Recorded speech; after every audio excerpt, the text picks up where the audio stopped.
exclusive auction.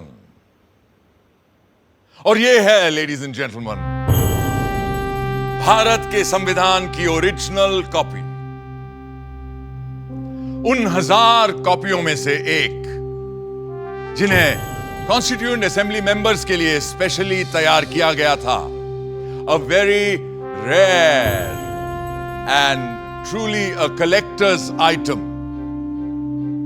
which was meant for those जिन्होंने 3 साल रात दिन एक करके इस किताब को मुकम्मल किया था. पेश करते हैं ladies and gentleman the constitution of India, Bharat का संविधान.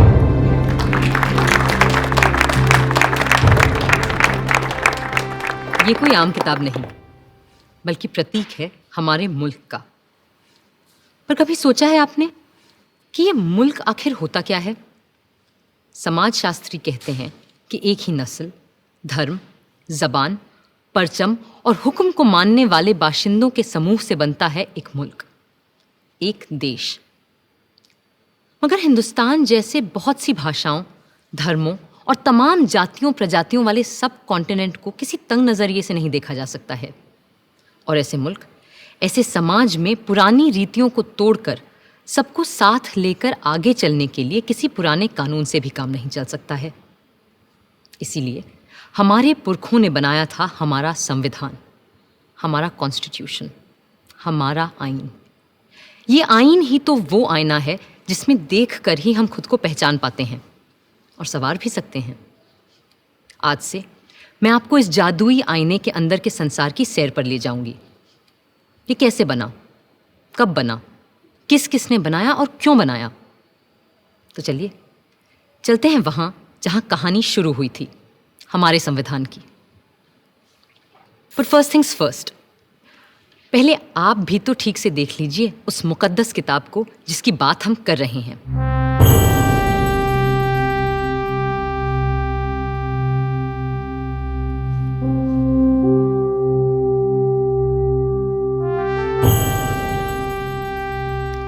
शांति निकेतन के प्रसिद्ध चित्रकार श्री नंदलाल बोस की रहनुमाई में कई कलाकारों ने भारत के इतिहास, पुराण और लोक कथाओं की छवियों से इस ग्रंथ को सजाया था. और प्रेम बिहारी नारायण रायजादा जैसे खुशखत कातिबों ने इसे अपने कलम से निखारा था.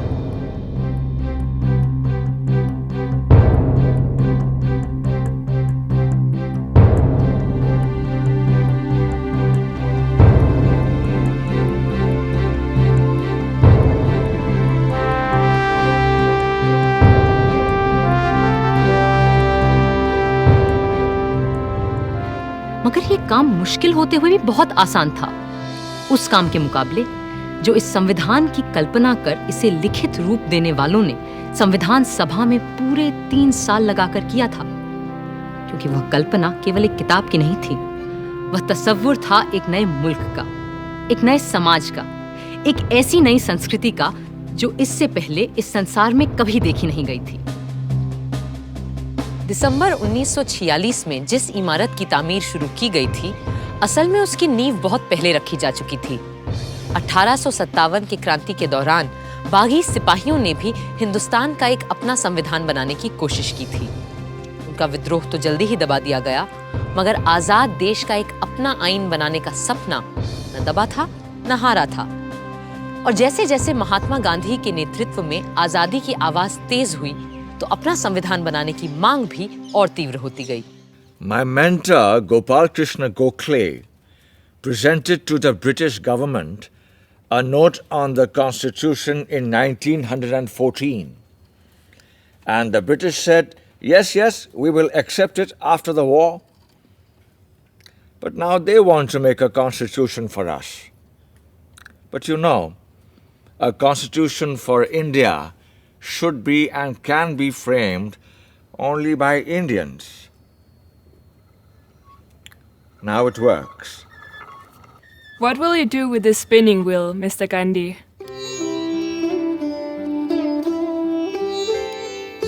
This is my secret weapon to drive the English rulers away so that we will have the power to make our own constitution.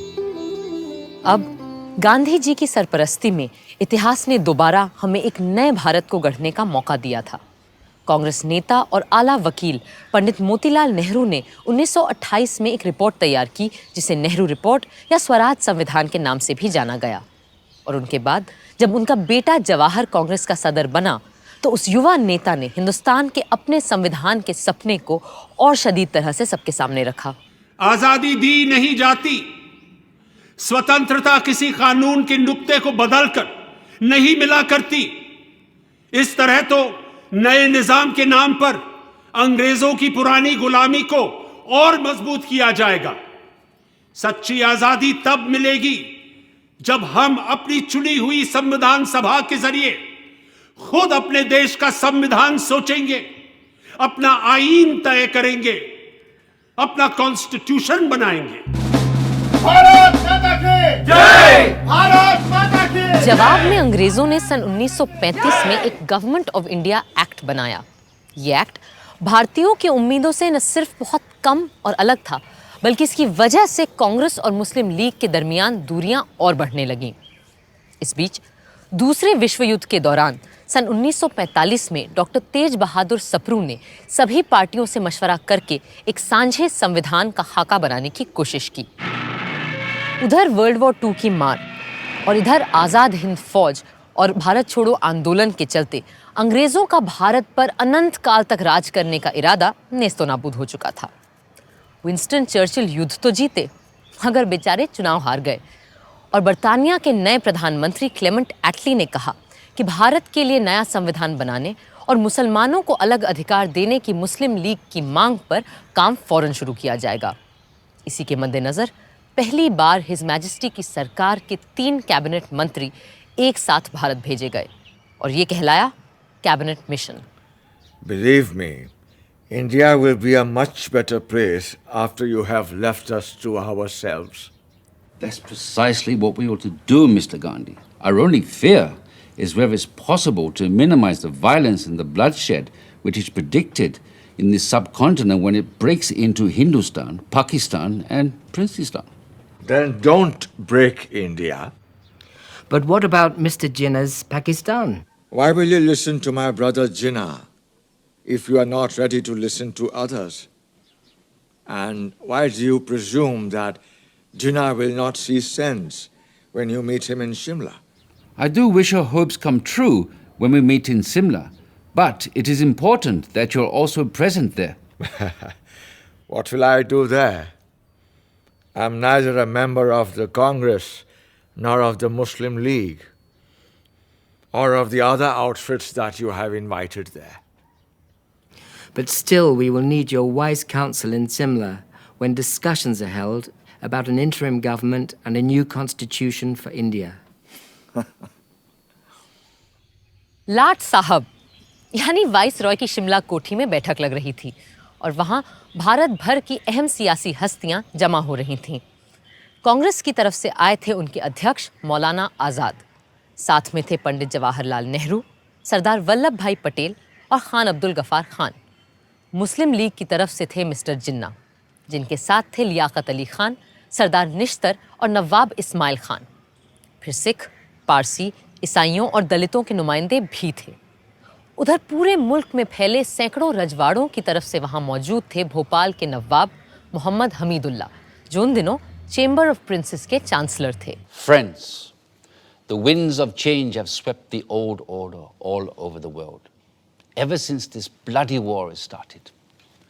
And our new Labour government of Britain is of the opinion that the time has come for Indians to decide how they are going to govern themselves.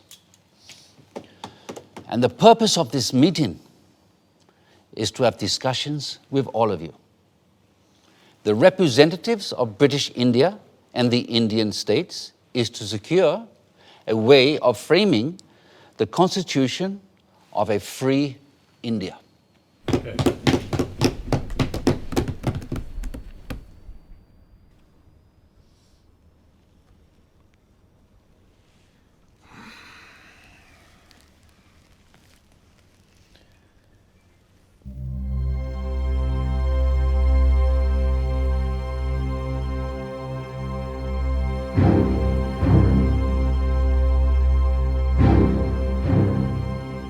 जिन्ना साहब को ये बात नागवार गुजर रही थी कि जिसे वो महज हिंदुओं की पार्टी मानते थे, उस कांग्रेस के आधे नुमाइंदे मुसलमान थे और उनकी रहनुमाई भी एक मुसलमान ही कर रहा था। शिमला की ठंडी आबो हवा का ऐसे माहौल में गर्म हो जाना लाजमी था। मैं और मेरे साथी इस वक्त यहाँ पूरे हिंदुस्तान की आज़ादी की पेशकश लिए मौजूद हैं। बाकी मसाइल दोयम है जो हम बाद में भी तय कर सकते हैं। अपनी कॉन्स्टिट्यूएंट असेंबली में जो जमा होगी एक आज़ाद हिंदुस्तान के ख्वाब की ताबीर करने के लिए।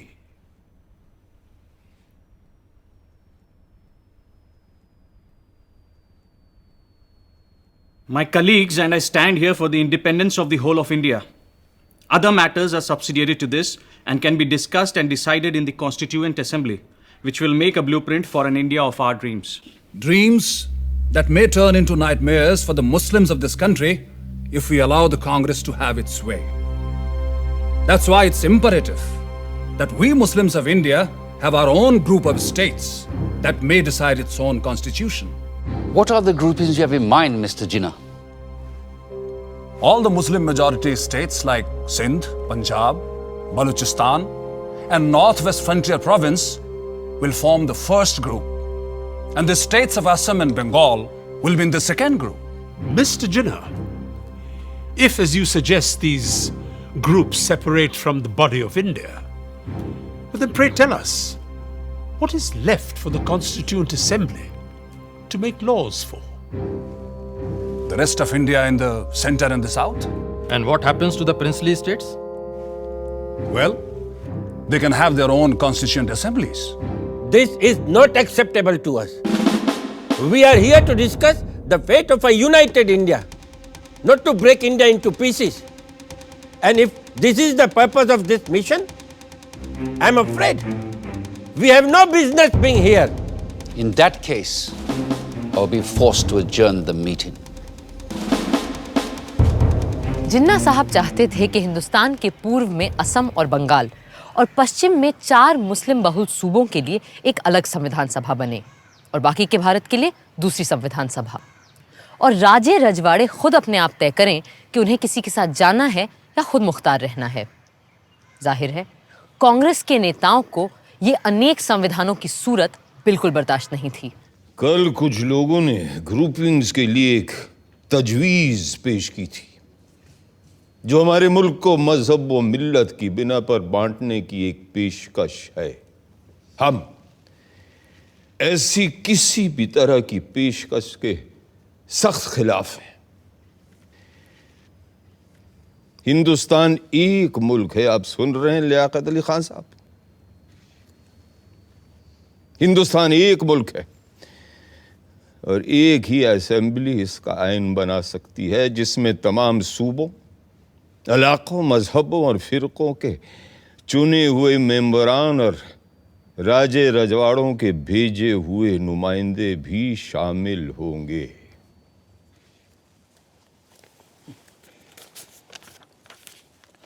References were made yesterday to groups of provinces arranged on communal lines. We are totally against any machinery to run any such groupings. India is one nation and it needs its constitution to be made by one assembly, which has elected representatives of the states, region, religion, and the nominated representatives of all the princely states as well. This is what I call the tyranny of numbers. Everyone knows here that such an assembly will have a brute majority of caste Hindus and their party, the Congress.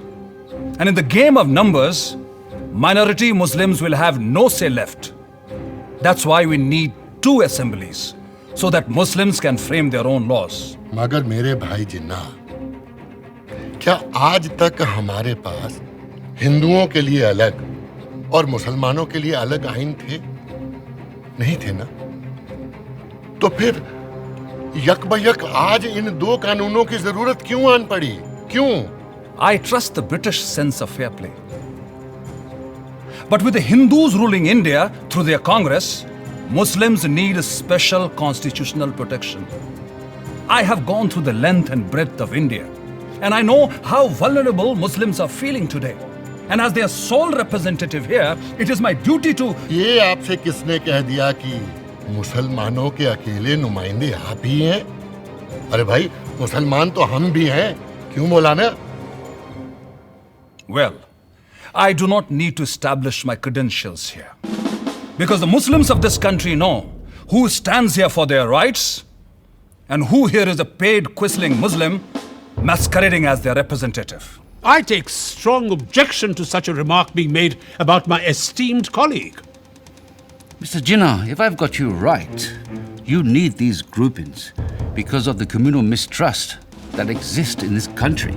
That's perfectly right, Sir Stafford. Muslims cannot be a part of a constituent assembly which will be dominated by caste Hindus. May we deal with first things first, please, which is to dispose of the problem of the Indo-British relationship. For that, we need to make our own constitution for a free India. The communal problem can be dealt with later. Later? Later, there'll be no Muslims left alive in India if Congress is given its way. And that is unacceptable to me. If Mr. Nehru doesn't like the idea of groupings of states within the same India, then it will be better to have two Indias. One for Hindus and another for Muslims. Hindustan and Pakistan. And a Princestan, the federation of the princely states. This is ridiculous. It clearly indicates the reality behind the groupings proposal Mr. Jinnah is making. I will not be a party to this balkanization of India. No! India is one and will remain one country. कड़वा सच ये था कि अंग्रेज हिंदुस्तान में अपनी घटती हुई फौजी ताकत से अच्छी तरह वाकिफ थे और वो चाहते ही नहीं थे कि सांप्रदायिक आग को फैलने से रोका जाए। पर हाँ, जाने से पहले सत्ता वो सौंपना चाहते थे एक ढीले से राष्ट्रसंघ के हाथ, जिसकी लगाम हो सके तो उनके ही हाथों में रहे।